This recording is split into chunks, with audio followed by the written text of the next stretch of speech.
Thanks for checking out another clip of the Cashflow Contractor. We'd love to have you as a part of our audience. Click subscribe wherever you get your podcasts.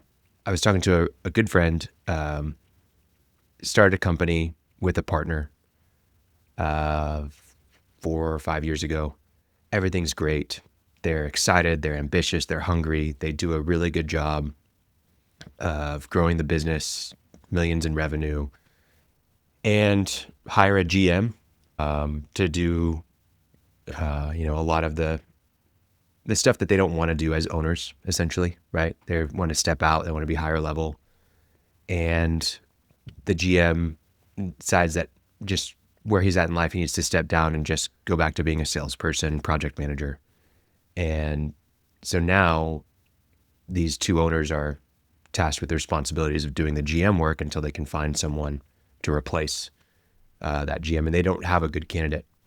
So now they're they're splitting it 2 weeks on of GM, 2 weeks off of GM between the two of them, right?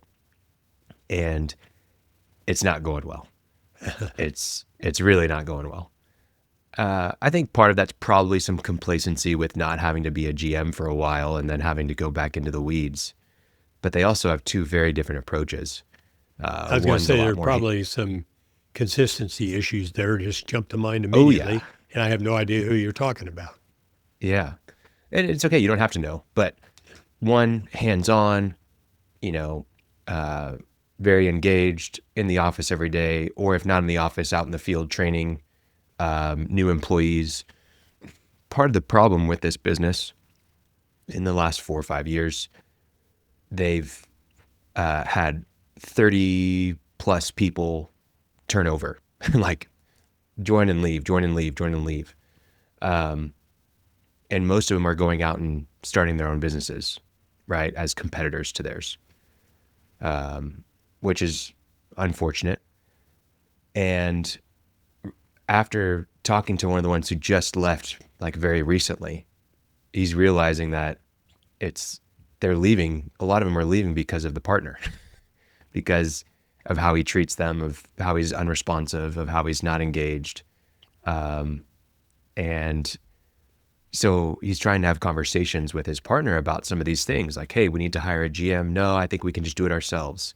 And that's obviously not working with this 2 on, 2 off. Hey, we need to do a better job of training our employees. Well, I'm not going out in the field with these guys. Hey, we need to hire some more people. Well, I don't want to do that right now. And it just brought hey, let's talk about partnerships. And we've talked about this before, what's the famous saying, like the only ship that doesn't sail is a partnership, right? And how you can go through a honeymoon phase in the beginning where you're both aligned on building a company and growing it. But then when you kind of get settled into like the everyday of this is our business and it's at this point and we're getting a good salary and we, have people running some of the stuff. Well, what does that actually look like? Do you have differences of opinion of should we grow? Should we hire more? Should we build more systems? Should we do more marketing? Should we try to expand into other areas? And then the other person is actually just enjoying where they're at and they get to be home a lot of the time, So I guess my question to you, Martin, what would be your approach if you're in the middle of this partnership? And you can choose either one, but if you're one of those partners, what's the best way forward? Oh, no problem there. Well, one of the best ways, we've talked about the partnership thing in the past. That actually is one thing I think we need to revisit in the near future, just to keep that relevant.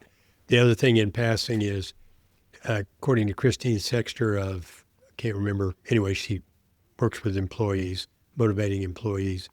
The number one demotivator and reason people leave a job is unclear expectations.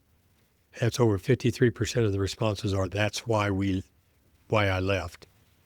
And no greater place of unclear expectations than two bosses that are not on the same page. Yeah. Because one guy's there for 2 weeks, you behave this way. The other guy's there 2 weeks, you behave that way. Anyway, terrible situation. Here's what I would do. I would say, go to the partner, the rational partner, goes to the irrational partner and says, I'm wanting to sell my share of the business. Here's what I'll take for it. If you would rather sell to me, that's what I'll pay you for it. And of course, they don't have to do that. The time to do that's in the partnership agreement. But that's one way to. That's what I said. Yeah. In the partnership, a lot of the issues in a Which partnership are actually doesn't things, exist.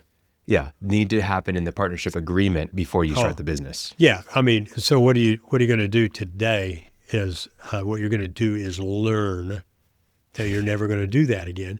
And if we do, I think we should do the partnership thing again, but yeah, you have to have the difficult conversations in front of a competent, and I say counsel, somebody who's been through things and can ask divorce, death, dissolution, disinterest. You need more money. Well, I didn't sign on to put in more money.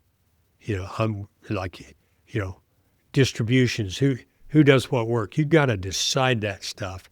And the reason there are two reasons I think that most people don't decide that stuff early. One is cost. They go, well, I got to go to an attorney and that's expensive. Yeah, well, it isn't anything like what it costs you if you don't go to an attorney. And the second thing is they don't want to have the difficult conversations. Well, we're buddies. I hate to tell him. I mean, I'm not doing this unless I'm the managing partner. I make the decision. I'm not going to do it otherwise. But but you go tell the other guy, I'm going to be the manager. Well, no, you're not. I'm not going to do that. Well, fine. Then we're not doing it. But you got to figure that stuff out up front. And that's a hard thing to do. But if you don't do that, it's going to be way harder when money and resentment get involved, 5 years down the road where the company's worth something.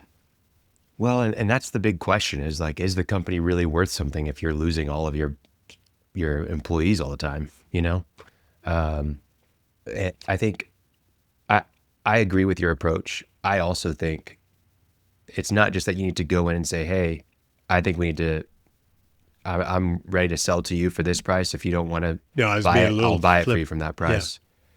Yeah. I think you have to walk into that conversation ready to just walk away. Now that sucks.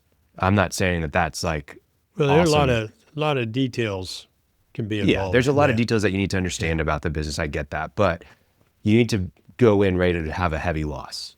Yeah. But I think that your loss today is much less than what you will lose if you continue going through this cycle of stress and misalignment and, unclear expectations, all these different things. And so it's easier to just say, hey, at least mentally, I'm ready to step away from this and take a huge loss. And then go into it trying to get the best out of it that you can within reason, but with the understanding that you're willing to just step away. Because I firmly believe this person could go out on their own and just redo everything. Yeah, it would take a little bit of time, but they're completely capable of doing a much better job on their own. So yeah, partnerships got to start up front. And here's the other thing that I said, because the rational one does want to make it work, right? He's okay with staying in the partnership and making it work. It's not his preference. He would like to buy the other person out. But I said, if the partnership's going to work, it's no different than a marriage. If you're not communicating, if you're not talking and having real, authentic, vulnerable, honest conversations, it's not going to work. Nothing matters, right? You can kind of come up with little, hey, I'm going to do 2 weeks. You're going to do 2 weeks. Hey, I'm going to do all 4 weeks. You can do all these things. But if you're not talking, you're not solving the root problem, right? And so you have to talk. You've got to make sure that and it's not just a talk. It's talking constantly. Just like me and my wife go on a weekly date, you and your partner need to go on a weekly meeting and have segments of that meeting where you're talking about the difficult things. You're going over your numbers, you're going over direction, you're going over goals, you're going over vision, you're talking about employees, right? Like those are extremely important things that will help you to avoid these issues when they come up, but also have a very clear understanding of where you guys stand and being aligned. And if you're not doing that, if one person's not willing to jump on the phone, then this is a ship that's not going to sail. Yeah. Thanks for checking out a clip from the Cashflow Contractor. We have full episodes where we go deep on topics that help you grow a construction business that runs without you so you can have less stress, more time, more money. Now, we've got other videos, other clips, but if you want to check out the full episode for this clip, you can click wherever our editor put it. It might be here, it might be there, it might be over my face, I don't know. But thank you for checking us out. We'd love to have you as a part of our audience. So subscribe or check out a full episode wherever you get podcasts.